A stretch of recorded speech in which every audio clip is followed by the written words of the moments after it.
Today's gospel contains the central message of all three synoptic gospels. It focuses on the relationship between Jesus and Peter. Whenever I read this gospel, the last line of today's gospel always catches my attention. When Jesus tells them very, very strictly not to tell anyone what they just experienced. And the reason why I like that is it reminds me of a show I enjoyed when I was young called I've Got a Secret, where they had a person come on and the panel had to ask questions to guess who it was.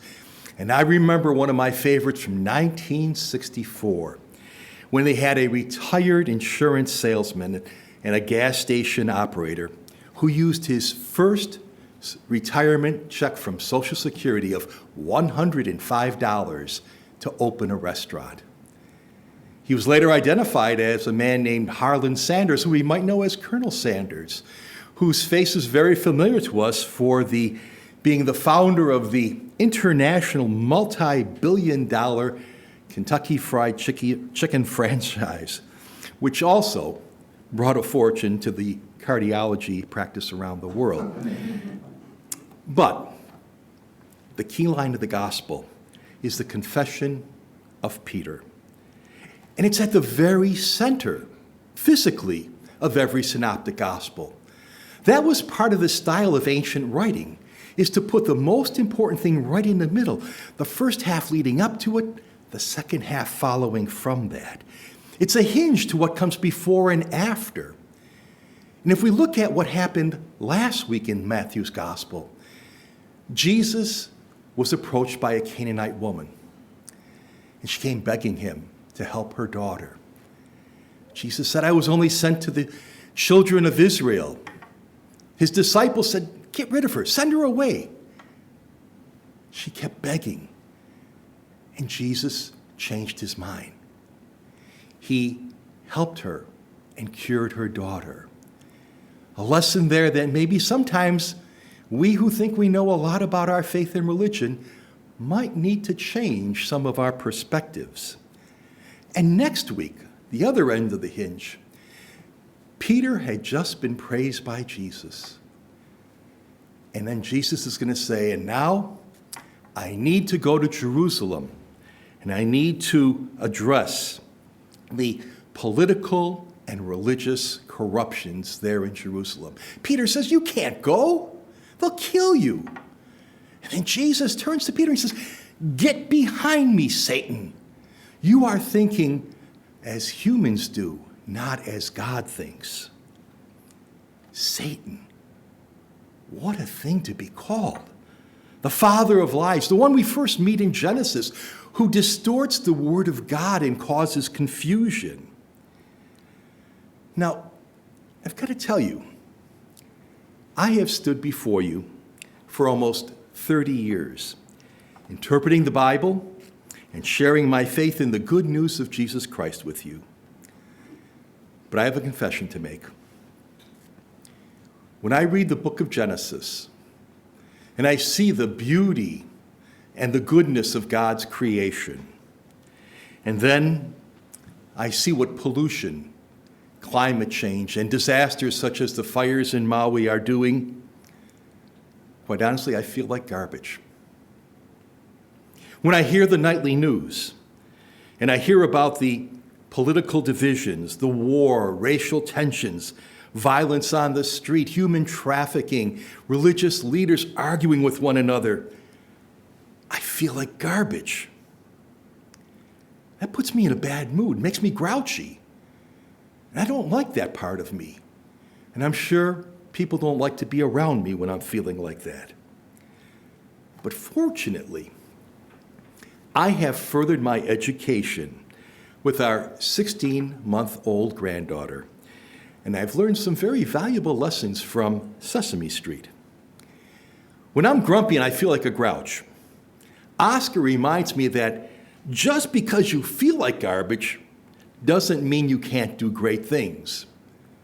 It's called a garbage can, not a garbage cannot. Which takes me back to Peter in the gospel. Here's Peter, just called Satan by Jesus after being praised.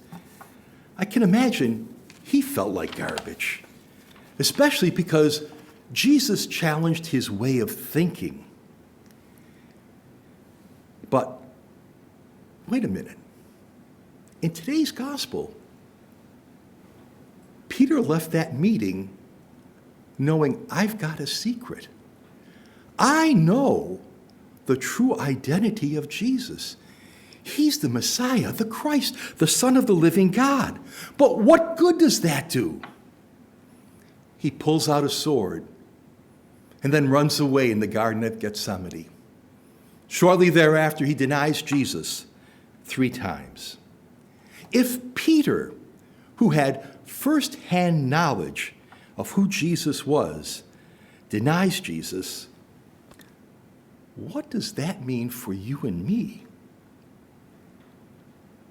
The answer comes when the resurrected Christ comes up to him and 3 times asks him, Peter, do you love me? Doesn't reprimand him, but asks him if he loves him. First time Jesus asks him, he says, of course. And Jesus says, then feed my lambs. The second time Jesus asks him, he says, yes, I love you. Jesus says, tend my sheep. The third time Jesus asks him, Peter is upset. He says, Lord, you know that I love you. Jesus says, feed my sheep. The point is to do something. Actions speak louder than words. As Oscar's friend Elmo says, when I do something good and kind to help others, it makes my heart feel good. And I can tell you that's true.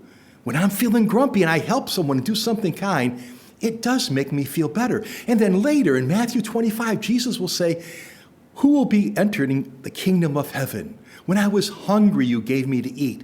When I was thirsty, you gave me to drink. You did something. That is the key. Every day, those sheep and lambs of God will cross our paths. They'll be right there in our homes with our spouses and our children, at work, in school, in a soup kitchen, refugee shelter, everywhere. And some will be feeling like garbage. That is when we can do something to help them. Perhaps a kind and a positive word, maybe a helping hand, or even sometimes just a little humor to bring a smile to their face. When I'm feeling down and out, like that garbage, I recall something that Pope Francis said recently in one of his homilies. He said, you can have flaws, you can be anxious, you can even be angry, but just remember, happiness is not having a sky without storms, a road without accidents, a job without hard work, a relationship without disappointments. Use those obstacles to open the window of your heart. And so, we don't know when those lamb and sheep will cross our paths. So we need to be prepared every day to welcome them. Today, Jesus stands before each and every one of us and asks us the 2 questions that he asked Peter. Who do you say I am? And do you love me? And if we answer as Peter answered, then we will do something to help everyone in any kind of need, everyone who's going through some kind of struggle.